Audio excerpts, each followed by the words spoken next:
BNP ক্ষমতায় থাকুক বা না থাকুক দেশ ও মানুষের কল্যাণে সবসময় কাজ করবে বলে মন্তব্য করেছেন দলটির স্থায়ী কমিটির সদস্য সালাউদ্দিন আহমেদ। দুপুরে গুলশানে বিএনপি চেয়ারপারসনের কার্যালয়ে এই মন্তব্য করেন তিনি।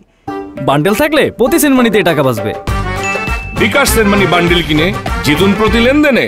এর আগে মানিকগঞ্জের উদ্ভাবক জুলহাসকে তার তৈরি করা হেলিকপ্টারের দ্বিতীয় দফায় সংস্কার কাজের জন্য বিএনপির ভারপ্রাপ্ত চেয়ারম্যান তারেক রহমানের পক্ষ থেকে অনুদান দেওয়া হয়। এ সময় বিএনপি সারা দেশে ছড়িয়ে ছিটিয়ে থাকা মেধাবীদের খুঁজে বের করে তাদের পাশে দাঁড়াবে বলেও জানান সালাউদ্দিন আহমেদ।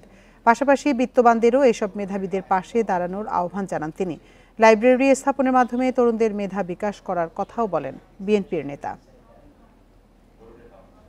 আমরা সমাজের যারা বিত্তবান, যারা বিভিন্ন সামাজিক এবং মানবিক সংগঠনের সাথে জড়িত আছেন অথবা নাই, সবাইকে আমরা আহ্বান করব যার যার জায়গা থেকে দেশের সম্পদ হিসেবে মেধাবী সন্তানদেরকে আপনারা সহযোগিতা করুন। তাদের